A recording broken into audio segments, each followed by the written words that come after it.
noche. Y vámonos a ver esta gráfica, que es la actualizada que presenta el Tribunal Supremo Electoral referente a presidente y vicepresidente de la República a nivel nacional. Juntas receptoras de voto totalizadas, 98.32%. Con esto, el partido FCN Nación, 1.159.927 votos para un 23.89%, siendo el gran ganador indiscutido en el caso de FCN Nación. La disputa es por llegar al balotaje. En este momento, la Unidad Nacional de la Esperanza, 19.71% con 957.143 votos por encima del partido líder. Ya son casi 5,000 y tantos votos los que le saca, ¿no? Sí. Muy difícil de alcanzar. Sí, es difícil. Aunque en estas condiciones no le aceptan proyección. ¿Cuántos votos? Poco más o menos 5,000, porque son 951.599 para el 19.60%.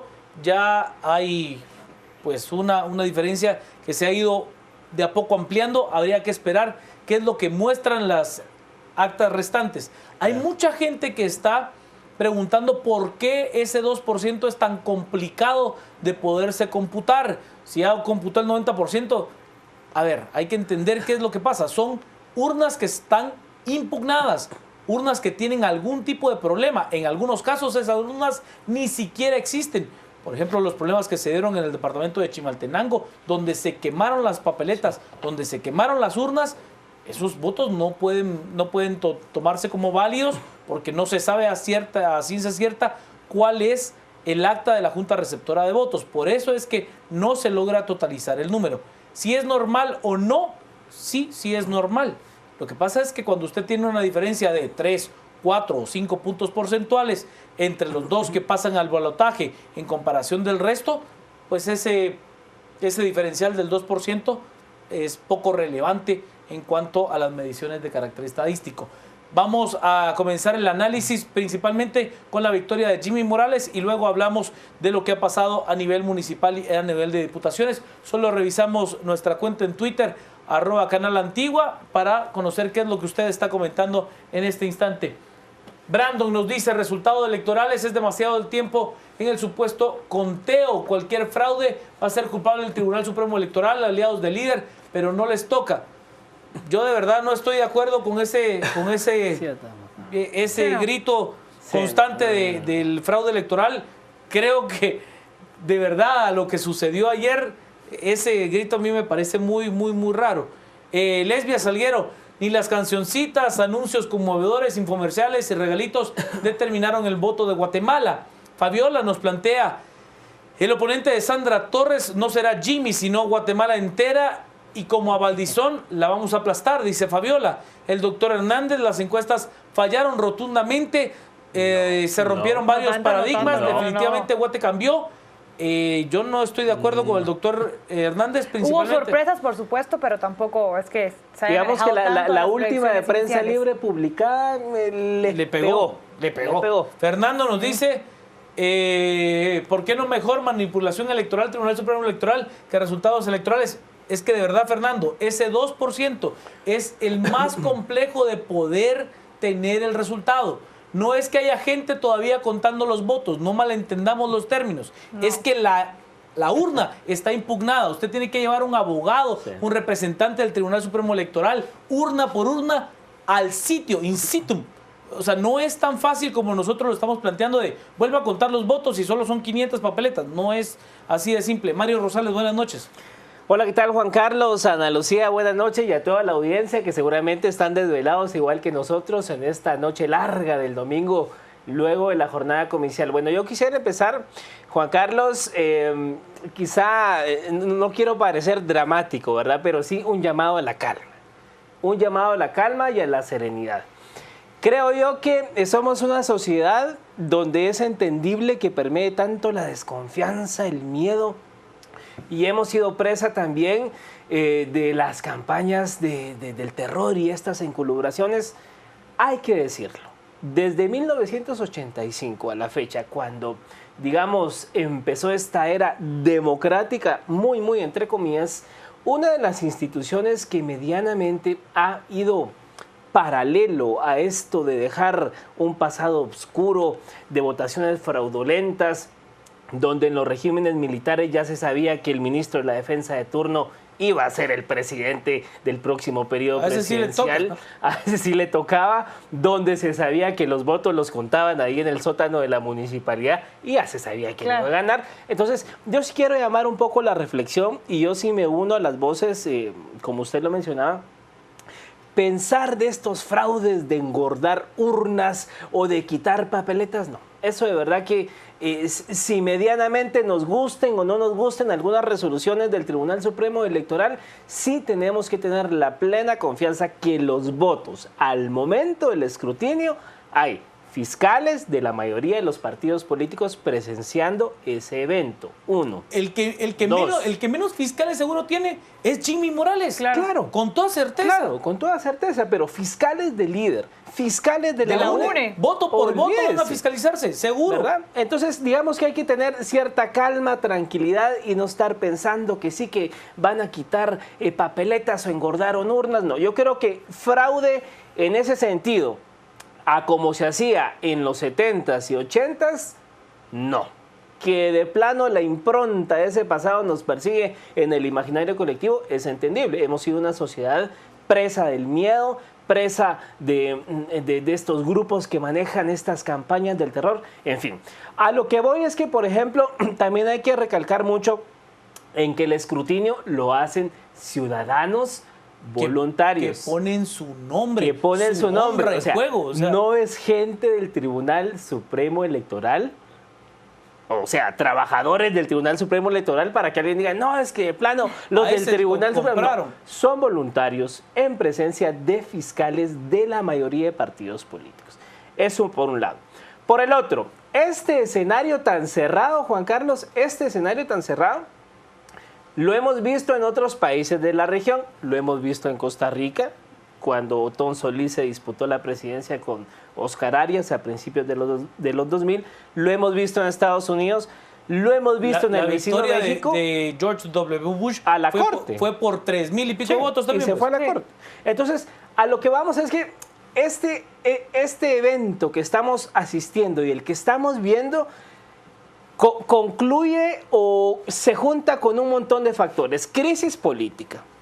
O sea, no es normal que a menos de 72 horas de ir a la elección, el presidente que ganó por mandato popular en la elección pasada, pues a la cárcel provisional. O sea, ya de por sí eso golpea. Uno. Dos, también aquí hay que tomar en cuenta que este porcentaje, este 2% que hace falta... Es bien complicado. Es bien complicado. Miren, a mí el magistrado... Y que quizás no pueda cambiar los resultados finales. Hola, buenas noches, Ana Lucía. Pero el magistrado Julio Solórzano me hacía la acotación de que, por ejemplo, son 400, en promedio creo que son, si no estoy mal, 451 juntas receptoras de votos que en su totalidad hacen ese 2%. Que ya ha ido caminando de a poquito. Ha ido de a poquito, pero supongamos que no ha bajado de 400. Pongamos lo que son 400 juntas receptoras de votos. ¿Qué ha pasado con esas 400 juntas receptoras de votos? En primera instancia, han habido problemas en cuanto a que se quemaron algunas papeletas. Me mencionaba el magistrado Julio Solórzano que en Villanueva se desaparecieron unas actas, no saben si los fiscales se la llevaron, si entró gente al centro de votación, las desaparecieron, están por determinar eso. Pero aquí sí también hay que acotar que estos problemas han habido en todas las elecciones. O sea, quema de urnas, que se meten a un centro de votación, que no aparece un acta, pero digamos que han sido hechos aislados que no inciden en la totalidad de la elección general. Que primordialmente se da por la lucha del poder local, por la lucha de la alcaldía. No es por la presidencial. No, o sea, es por la alcaldía donde usted tiene un grupo inconforme con los resultados, que ve algún tipo de anomalía, que alguna papeleta apareció manchada, que se puede dar algún caso, por ejemplo, como el del candidato a diputado Besares de MNR, que alguien había votado por él. Claro. Imagínense un candidato a diputado que llega a su... Pero, a ver, de eso a tener una influencia de llamado de fraude a nivel nacional, hay un aviso. Y solo quiero concluir mi idea, Juan Carlos, y también que esto nos sirva un poco para tener tranquilidad y calma. Pero sí creo yo que entre más se tarde el tribunal, porque hoy, por ejemplo, no quisieron dar con certeza quién pasaba el balotaje. Entre más se tarde el tribunal, sí abona, y con todas razones es entendible, que la ciudadanía se empieza a cuestionar, bueno, ¿qué está pasando? Pero sí hay que decirlo, ese 2% que hace falta son cuestiones, digamos, aisladas que no van a incidir en la totalidad del resultado. Vámonos a las redes, estamos con resultados electorales como nuestro hashtag de la noche. Luwichón nos plantea, ojo, son 216,000 votos la diferencia. Jimmy Sandra, ese arroz no está cocinado. Es lo que nos plantea Luwichón. O sea, él ve como que si llega Sandra Torres, pues esa diferencia de 216,000 votos sí la podría remontar. Además, es bastante. Claro. El voto no fue por Jimmy, sino contra Valdizón. Ahora la gente mantendrá su apoyo a sus chistes. Guate es algo serio, dice Gus. Daniel nos plantea qué tan beneficioso sería para Jimmy hacer alianzas si su punto fuerte es estar desligado a la clase política. Yo creo que no le convendría en nada. Esa demora del TSE huele a fraude, es lo que dice Adonías. No. María, presentar los resultados oficiales hasta el viernes da más lugar a pensar a que hay fraude. Hay que ser calmos, de verdad. De verdad, hay que ser muy, muy prudentes. No podemos... Les voy a poner un ejemplo, aunque nos caiga mal en un momentito. Es lamentable que el Tribunal Supremo Electoral a esta hora no tenga el 100% de los votos. Estarán manipulando los resultados. Andrea nos dice cómo se nota que cuando un pueblo se une, se hace notar. Pero como siempre el TSE se hace del rogar, dice Andrea. Totalmente. RCA Byron, la pregunta del millón, ¿dónde está Valdizón y la conferencia de prensa que anunció? La canceló. Yo estoy conforme con los resultados, queremos algo diferente. Ahora lo vamos a tener ya no más de los políticos corruptos. A ver, ¿qué es lo que le voy a decir? A ver, si el resto si el resultado hubiera sido, por ejemplo, de 35% a favor de Manuel Valdizón, como muchos estudios de opinión pública relataban, y no hubiera este diferencial y fuera muy clara la victoria, por ejemplo, de Jimmy Morales en segundo puesto o de Sandra Torres en segundo puesto, también estaríamos gritando fraude. Ese es uno de los puntos que yo quisiera o porque el diferencial es tan pequeño, estamos elucubrando. O sea, tenemos que entender que ese 2%, en ninguna elección ha habido un 100% de urnas escrutadas. Siempre ha habido un pequeño margen de alrededor del 1 al 1.5% de urnas que no se escrutan. Es más, en este país usted sabe que una elección de alcaldía se repitió 2 años después de la votación de elección general. Claro. 2 años después. No hubo consenso para hacer nada. A ver, el diputado Walter Félix tomó su curul 2 años y medio después de que se llevó a cabo la elección. Hay que ser prudentes, de verdad. El llamado es a la prudencia, a ser conscientes de que es un proceso electoral que tiene imperfecciones, pero que de eso a deslegitimar todo el proceso, a mí me parece que es mucho riesgo, Ana Lucía. Buenas noches, Juan Carlos, Mario y a todos los que nos acompañan en esta ocasión a las 10 p.m. Sin duda alguna, esta temporada nos ha dado un triunfo magnífico a toda la ciudadanía guatemalteca y por eso hay que empezar reconociendo que lo que ha pasado en estos últimos días, no solo el día de las elecciones, sino que todas las semanas anteriores corresponden única y exclusivamente a un triunfo de todos los guatemaltecos. Un triunfo de los guatemaltecos que no se dejaron llevar por cualquier clase de manipulación política que normalmente existe. Para todos aquellos guatemaltecos que finalmente entendieron que el voto sí tiene una validez, que el voto sí vale, que las elecciones sí eran legítimas, que no se debía de cancelar solo un partido por una cuestión pasional, sino que al contrario, había que respetar la legitimidad de estas elecciones y que a raíz de eso se debía de cumplir con el deber ciudadano. En esta ocasión tenemos que celebrarnos a todos nosotros porque logramos que pese a que el Tribunal Supremo Electoral no haya respondido a la solicitud de algunos sectores que hacían con respecto a pedir la cancelación del partido partido líder, que dicho sea de paso, no era procedente ni legal. Ahora sí, nosotros como ciudadanos fuimos los que cancelamos a esta agrupación partidaria de una forma correcta, de una forma que sí es legítima, y esto se hizo mediante el voto. En esta ocasión, la ciudadanía llevó todas las manifestaciones de los diferentes fines de semana pasados a las urnas, y ese era el procedimiento correcto a realizar. Lo que pasó en este último domingo es realmente una lección para todo el mundo, y hoy es un día en el cual debemos de celebrar todo eso que pasó en este domingo, la unión de todos los guatemaltecos, el empezar ya a razonar un tanto más el voto. Eso sí, hay que empezar a modificar muchas cosas, como por ejemplo no tomar decisiones o no intentar tener un cambio en la personalidad si no es hasta el momento en el que surja una crisis. Si vamos a estar esperando siempre crisis políticas de este tipo o esperar hasta que un escándalo de este tamaño llegue a surgir en la palestra pública, vamos a seguir en las mismas. En otro de los puntos que yo sí quisiera abordar, que por qué se convierten estas elecciones en algunas históricas, no solo es por el alto porcentaje de participación de los guatemaltecos en estas elecciones, sino que además porque se envió un mensaje claro de lo que los guatemaltecos quieren. Se envió un mensaje con respecto a que no solo lo que digan las encuestas o la cantidad que se gaste en una propaganda no va a ser directamente proporcional a los resultados de esas elecciones. En esta ocasión pudimos observar que en muchos de los lugares, sorpresivamente, se envió el mensaje contundente que ya no se quieren políticos tradicionales. Se envió el mensaje correcto que ya no se van a aceptar solo prácticas clientelares. Y prueba de ello fue la pérdida de, por ejemplo, Amílcar Rivera y Otto Pérez Leal en Misco. La victoria de Neto Brand ahí Neto Brand haya ganado es impresionante.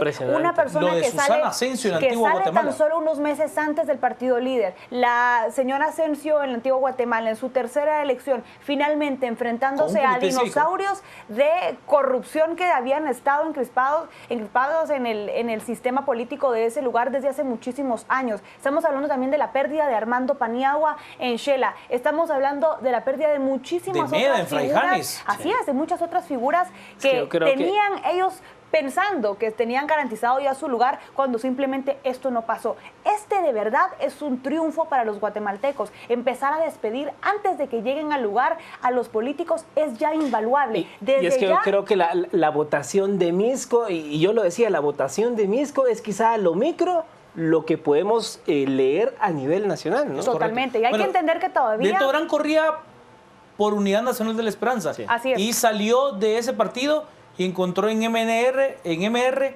la posibilidad de correr con poco tiempo, casi 3 o 4 meses. A eso es a lo que me refería. El tema de lo sorpresivo que es que pese a que con tan poco tiempo haya logrado obtener esta participación y lograr ganar, por supuesto, las elecciones. Sin embargo, hay muchísimos otros políticos que todavía lograron meterse en esta contienda, no solo como alcaldía, sino que también diputados en el Congreso de la República. Gran ejemplo de eso, Emilene Mazariegos y del séquito de Huehuetenango y muchísimos otros congresistas corruptos que lograron su reelección, pero la esperanza que surge a raíz de todo esto es que no importa tanto quién esté llegando ahorita o que se haya logrado todavía escapar, sino la fiscalización que vamos a lograr nosotros cuando ellos ya estén en el ejercicio del poder. Y esa es una gran lección. Los prejuicios es uno de los otros mensajes que yo quería mandar. Se han enviado muchísimos en contra de ahora los dos candidatos que virtualmente estarían participando en la segunda vuelta electoral, Jimmy Morales y Sandra Torres. Quizás no son los candidatos ideales que cualquier persona esperaría que estuvieran, y después de una crisis hubiéramos esperado quizás un final distinto. Sin embargo, la oferta política en esta ocasión era bastante pobre, y lo que tenemos ahora también surge a raíz que nosotros hemos permitido que ellos lleguen hasta ese porcentaje. Y es que el sistema lo permite, ¿no? Claro, sí. Jimmy Morales también llega hasta esta posición no por su experiencia, no por sus propuestas, no por su equipo, no por su cuadro, no por su propaganda, sino por convertirse en una especie de milagro por ser el antisistema de. Sin embargo, esta no puede ser la única causal para un votante razonado para poder emitir un voto en la segunda vuelta por. Ahorita, en este tiempo que queda, lo que debemos de hacer nosotros es intentar investigar aún más lo que quedan de dos candidatos. Ya no hay excusas, Mario. Hay una investigación y fiscalización que debe de realizarse completa y profunda con estos dos candidatos. Ahora sí, hay que exigirles que debatan a ellos dos. Uno le critica al otro que no hay planes de gobierno, el otro le critica al otro su experiencia que haya tenido en el pasado. Como bien lo dice Quique Godoy, uno de nuestros compañeros, a veces exige a alguien que no tenga nada de experiencia, o cuando viene alguien y que ya la tiene, existe una incongruencia. Pero yo no me caso mucho con ese concepto de que es el candidato antisistema.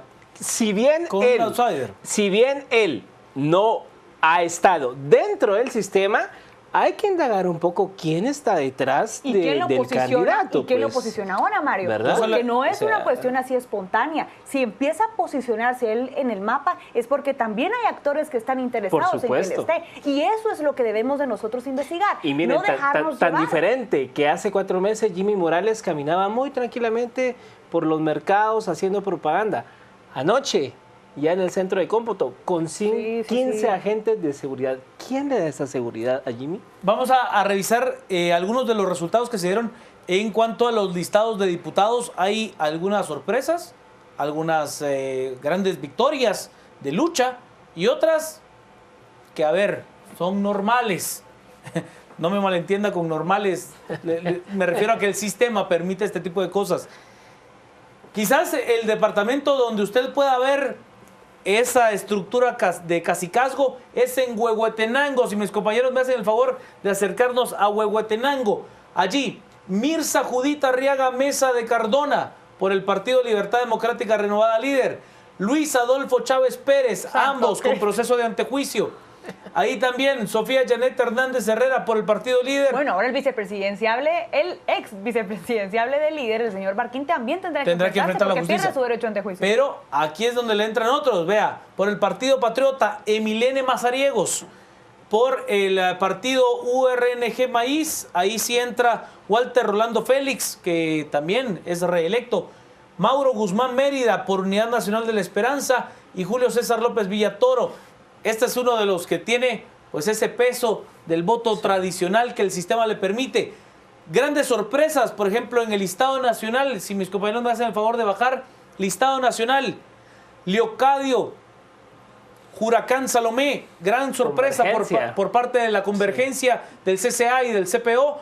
Oiga, la victoria de Leocadio. Sorpresa de perdedores también. Viva, por ejemplo. Solo un diputado. Viva mete a Juan José Porras. A Juan José Porras, sí. Aquí en el listado nacional.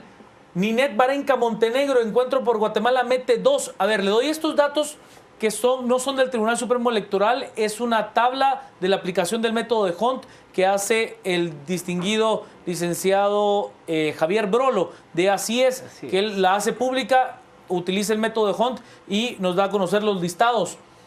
Por Creo Unionista, Álvaro Enrique Arzúa Escobar, hijo del alcalde metropolitano Álvaro Arzú, que por cierto ganó de calle. Álvaro Arzú, 56%. Que esa sí no fue sorpresa, por ejemplo. No, ninguna. No, se esperaba, sorpresa, pues. la de Luis Enrique Cruz Veneno. Claro, sí. Le dio durísimo a Tono Dobló Coro. el porcentaje de... Le dio durísimo a Tono Coro, que es un político más experimentado, ¿no?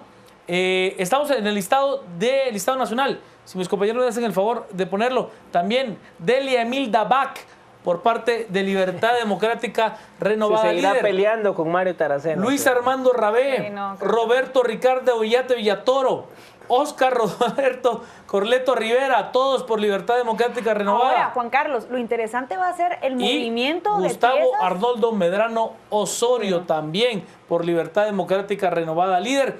Regresa, hombre experimentado en la política, el licenciado Fernando Linares Beltranena por el Partido de Avanzada Nacional PAN. Por parte y que iba entre Hugo Morán, ¿no? ¿No logró? Fue Fernando Linares Beltranena. Oliverio García Rodas por parte del Partido Patriota. Felipe Alejos por el partido Todos. Ahí también Mario Taracena Díaz Sol, Orlando Blanco y Carlos Barreda por parte de la UNE, además de César Fajardo, de Jorge Estuardo Vargas y por URNG Maíz Huinac, Amílcar de Jesús Pop, de los grandes nombres. Otro, el listado central, le pido a mis compañeros, ahí hay también 2 nombres muy interesantes. La victoria de Álvaro Velázquez por la convergencia, un hombre que con un trabajo muy tesonero logra, de Selvi Buenerges García por Creo Unionista, también lo logra. Luis Pedro Álvarez y Dorian Taracena lo hacen por Encuentro por Guatemala, que tuvo, creo yo, una victoria electoral importantísima Y que surge a raíz, por supuesto, de la acción Por con supuesto, respecto a del esa INET. fiscalización Del del INET. antejuicio en contra del presidente. Y 2 por parte de Visión con Valores, incluyendo a María Eugenia Tabush. Yo y creo que al señor Arvita, ¿sí? sí, entraron, si no estoy mal, 3 de Convergencia y 2 de URNG en coalición con WINAC. Yo creo que de verdad, o sea, son bastante magros los resultados de la izquierda en Guatemala, o sea, electoralmente. Oye, pero mucho más de lo que hablando. Claro, pero yo creería que el paso a seguir es que estos 3 diputados de Convergencia hagan un bloque con los 2 diputados de URNG y ya serían 5 votos que pueden incidir en las votaciones. Porque miren, la izquierda se fue MNR con un listado y se fueron por su camino. Convergencia por su lado. URNG, WINAC por su lado. O sea, creo yo que al final estos números también deben de servir como un autoexamen de la izquierda guatemalteca, que minúsculamente por su camino cada uno no van a incidir jamás en un peso real político. Interesante va a ser también el tablero político que se va a generar en el Congreso de la República. Interesante. Jimmy Morales, quien ahorita es el virtual ganador, por así decirlo. Imaginémonos que él llegara a ser el presidente de la República, que falta muchísimo, por supuesto, y hay que todavía analizar si de verdad la posibilidad es como las encuestas las pintaban. ¿Qué pasará también con la bancada con la que él entraría si es que gana? Va a ser bastante pequeña y nunca se había visto que alguien no solo llegara a la segunda vuelta con un porcentaje tan bajo, menor al 30%, un 24% más o menos, y además... Como ganador de la primera vuelta. Como ganador de la primera vuelta, así es. Y además meter tan pocos diputados. Eso no se había visto. Bueno, desde Jorge hace mucho Serrano tiempo. sería el caso, que metió una bancada muy pequeña. Digamos que pero no ganó la elección, ¿verdad? La diferencia, no ganó la primera vuelta, a eso me refiero. La diferencia ahorita entre Jimmy y Sandra creo que son 4.19, si no estoy mal. No es mucho, pero hay que recordar la elección del 2007. Álvaro Colom a Otto Pérez Molina tampoco le sacó 5 puntos y ganó la contienda electoral. Si nos vamos al balotaje a revisar los números de 2007, Colom gana con 5.2 la elección a Otto Pérez Molina. Hay un cambiante del juego del que hemos hablado tanto a lo largo de esta elección, que fue el dar un día de descanso siguiente. Y ahí hubo una variación en la votación muy interesante. Solo voy a las redes, Ana Lucía, para saber qué es lo que dice la gente. Estamos con el tema más comentado en Twitter hasta ahora. Nos dice Lucía Morán: resultados electorales, gane quien gane, debe de responder al clamor de la transformación social. Dijeron que falta apenas 2%. Pasado 84 años es lo que dice. Linda nos dice: necesitamos un plan y saber exacto lo que necesita con urgencia el país. No jalar un catún de Segeplan. Bueno, yo le digo que el catún como plan, como estructura y pues una política de Estado no es, a mi parecer, no es una mala política. El problema es que nunca hemos pensado en implementar efectivamente una política de Estado. Me molesta el número de diputados del Partido Patriota, líder, porque son producto de la falta de cambios en la ley electoral, es lo que plantea Juan. Pamela: ese 2% son casos extraordinarios y difíciles. Se hace un esfuerzo extra para sacar los resultados. Es correcto lo que plantea Pamela. Julio: para mí aceptables con las condiciones atípicas que se tenía. Sin embargo, muchas cosas que cambiar. Tribunal debe de mejorar. Pamela Estrada nos plantea: pudieron haber evitado la desconfianza del pueblo guatemalteco informando a las 12 p.m. la razón de la tardanza. Pues así lo hicieron. Y César nos dice: pasarán Jimmy y Sandra, y si a la mayoría no les parece, ¿qué hacemos? ¿Opiniones cuáles? Él dice. Y la moraleja de esta semana: nunca digas que te toca, es lo que dice León. Esperamos que él tampoco esté diciendo que le resolvieron toca. nuestras dudas sobre el por qué el TSE aún no tiene los resultados finales a esta hora. Yo le repito, Sharon, ese 2% es de mesas sumamente conflictivas. Es bien difícil, porque tiene que ser mesa por mesa, saber si efectivamente están los votos completos. No es fácil. Ese 2% es bien complicado. Si fuera como el resto de las urnas, ya hubieran llegado esos resultados. Así de simple. Quetzalumán: que no les sorprenda que Valdizón y Obarquín estén sacando dinero al país mientras dura el retraso del TSE, Ana Lucía. Yo pues quisiera hablar también de qué es lo que se observa para la segunda vuelta y cómo se empezará ya a ir armando el juego político de parte de las diferentes instituciones o partidos que no lograron llegar a la segunda vuelta. ¿Qué alianzas van a realizar? Ya Sandra ha dicho que no va a realizar una alianza si es que llega a la segunda vuelta con Valdizón. ¿En dónde queda él y cuál es la estructura de ese partido? Hay que recordar que el voto que obtiene Sandra Torres, al igual que Valdizón, casi en proporciones similares, es en el área rural, es en el interior de la República. Los dos lograron tener un porcentaje muy bajo aquí en el área metropolitana, en la capital, en sí en el departamento de Guatemala, a excepción de donde algunos se da otra gran sorpresa, Alejandro Yamatei. Claro, Alejandro Yamatei con un incremento muy Sí. sensible en cuanto a sus votos. Tenía una intención del 3 y pico por ciento y llegó a estar por ahí del 6,5%. Terminando mi idea, si hablamos de que es cierto, el voto no se termina de endosar completamente, sí hay que entender que ese es el voto al que ataca el sector de la UNE. Habrá que ver también cuál será el endoso que recibirá Jimmy y si seguirá siendo la opción antisistema o si ahora se le empieza a considerar de una u otra manera. Sí. La segunda vuelta que empezamos ya nosotros a enfrentar está severamente interesante, severamente impredecible, no sabemos de verdad, no podemos decir que con estas condiciones en las que nos hemos encontrado, en donde no se han podido realizar proyecciones correctas, nadie se hubiera imaginado que esto iba a pasar, que Valdizón iba a quedar fuera de la segunda vuelta. Como dice Quique, esto apenas comienza y hay mucho todavía que analizar, cualquier cosa puede pasar y por eso tenemos que estar listos para todo. La fiscalización ahorita del ciudadano con respecto a la investigación de los candidatos tiene que ser profunda, porque estamos por ahora sí tomar una decisión que va a tener una incidencia directa en el rumbo que tome nuestro país. Vámonos a las redes, estamos con resultados electorales. Nos plantea Alejandro Morales, ¿será la sociedad permisiva ante la hipotética huida de diputados a otras bancadas? Ahí hay un factor determinante y es el poder de cohesión que pueda tener Manuel Valdizón para retener ese grupo de diputados que yo lo veo complicado. Y yo auguro algo más, los pocos que entraron del PP el 15 de enero, aquí sálvese quien pueda. Esa bancada se va a parar quedando con uno o con dos. Que habrá que ver qué movilizaciones. Si es que Jimmy Morales llega a la Rivera. Bueno, si no es que lo vemos en otro lado, por supuesto, pero... Bueno, ahí quien subiría sería Estela Alonso. Claro. La novia del... Baby. No, del alcalde, hombre.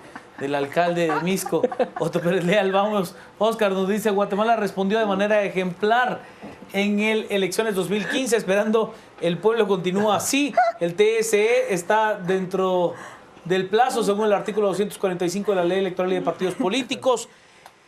Ya no gana el que pinta más piedras, va mejorando, dice Edu, Steve. Mejor que dejen a Jimmy Morales como presidente. Bueno, hay que ir y cumplir los plazos correctos. Histórico en poco tiempo, cómo cayó líder, la victoria de Bran, Grijalva y Asensio. Encuentro con gran número de diputados. Pues no es un gran número, pero para ellos sí es histórico. Es estar en niveles muy superiores de los que ha estado a lo largo del tiempo. Oscar, no estamos conformes, pero respetamos el derecho, pero que no quieran vernos la cara porque nos conocerán, es lo que plantea Oscar. María, las encuestas decían que Gutiérrez en tercer lugar. Demostrado que contradecimos las encuestas. Yo le soy bien honesto, María.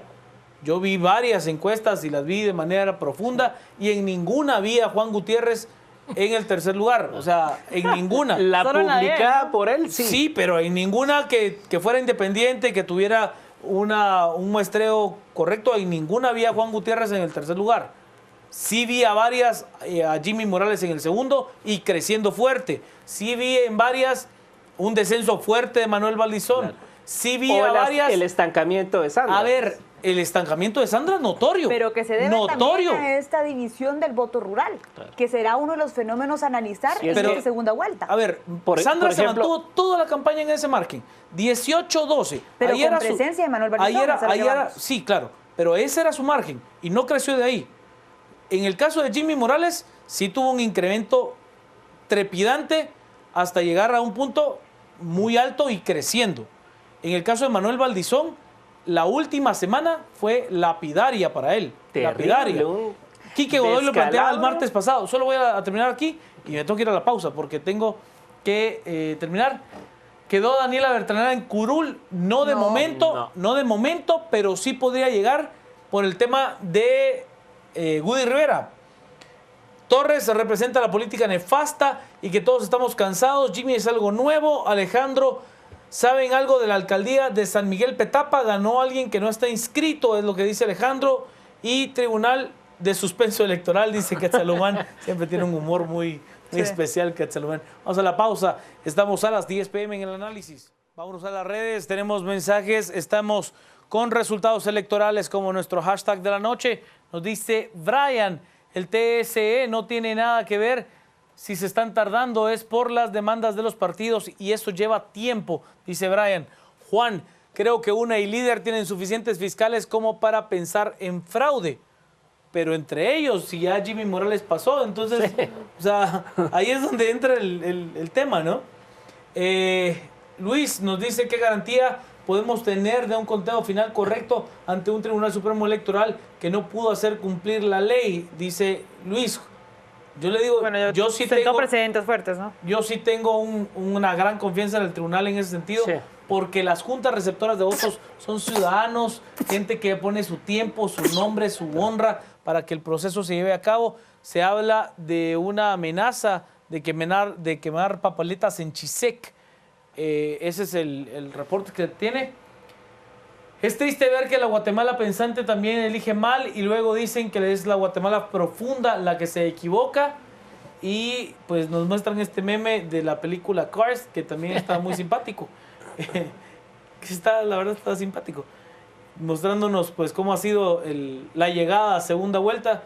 Pasa el azul y entre el rojo y el verde pues de final de fotografía. Mario. Bueno, yo quería decir lo siguiente de cara a la segunda vuelta, el balotaje del 25 de octubre. Hay 5 departamentos que son cruciales para ganar una elección presidencial. Hablamos de el departamento de Guatemala, Huehuetenango, San Marcos, Xela y Alta Verapaz. En el caso concreto del departamento de Guatemala, acá digamos que la cosa está bastante interesante. ¿Por qué? Ya lo mencionaba usted. La votación en el departamento de Guatemala, si bien fue mayoritaria para el señor Morales, pues hay que tomar en cuenta esa cantidad de gente que votó por Yamatei, que votó por Suri Ríos. Esos electores, ¿a quién le van a dar el voto en un escenario Sandra Morales? Los propios que votaron también por Líder, porque acá en el departamento de Guatemala, Líder y la UNE casi que se aparejaron en un 11%, creo yo. Hay que pensar en el departamento de Guatemala, los que votaron por Jimmy, los que votaron por Yamatei y por Suri, ¿a quién le van a dar el voto? Recordemos que Otto Pérez Molina ganó hace 4 años por la región central. Eso. Quetzaltenango lo ganó el señor Morales, pero está muy seguidito. En un empate, la UNE y Líder. En Quetzaltenango, los que votaron por Líder, ¿por quién van a votar en esta ocasión? Digamos que los 2 bastiones fuertes de Sandra Torres al momento siguen siendo Alta Verapaz, donde arrasó con un 37%, y San Marcos. Así que yo creo que estamos ante una elección de 2 candidatos, si es que se confirma la tendencia de que Sandra llega, de 2 candidatos que en verdad el voto yo creo que aquí va a ser muy, muy emocional, porque ambos generan un rechazo terrible. La señora Sandra Torres genera y sigue generando un rechazo a nivel metropolitano que ahí lo mantiene. Y Jimmy Morales igual. Yo aquí lo resumo en 2 cosas. Yo a Jimmy Morales lo veo como un Enrique Peña Nieto que se presentó al electorado como un nuevo PRI. Un nuevo PRI con las viejas mañas atrás del priismo de los 70. Yo así veo a Jimmy Morales, una persona que se dice antisistema cuando las personas que están atrás han sido parte del sistema. Entonces yo no me creo eso, que es el candidato antisistema. Y la señora Sandra Torres, de verdad desafortunada su conferencia de prensa hoy, con un aire triunfalista. Entiendo, porque lo vi el domingo en la votación, que el señor Roberto Izurieta está detrás de la estrategia, que fue uno de los que llevó a Álvaro Coloma a la presidencia, pero de verdad, la señora Sandra Torres hoy hubiese salido mejor con otro discurso, no con esos aires de triunfalismo, porque el país no está para estar escuchando discursos de triunfalismo. Y por el otro lado, desafortunada también la intervención de Jimmy Morales, el país en plena crisis, no sabemos cómo vamos a resolver el tema financiero para 2016 y el señor cantando el himno nacional, citando a Roberto Carlos, por favor, o sea, no, esto no es de este punto. Bueno, pues terminar diciendo que estas últimas semanas sirven para analizar, cuestionar, criticar a cualquiera de los dos candidatos que están participando por la presidencia de la República, a quienes fervientemente siguen a cada uno de ellos. No deben de ponerse en contra de cualquier otro que cuestione sus planteamientos, sus posturas, sus ideologías, sus planes, sus reacciones o este tipo de acciones como aparecer con la camiseta de la selección en una conferencia cuando alguien se está postulando para la presidencia. Debe ser algo un tanto más formal. Cuestiones como esas deben de aceptarse y ser contempladas también para un análisis objetivo de lo que debe de ser un candidato. Y esto se logrará al ver que ambos estén debatiendo, presentando sus propuestas y veremos ahí sí quién tiene la razón con respecto a decir cuál es el improvisado o cuál es la improvisada, quién de verdad tiene un planteamiento, quién tiene un equipo, quién tiene personas que estén menos ligadas a sistemas corruptos o con ya experiencias que hagan perder la credibilidad en el equipo entero. Al resumen.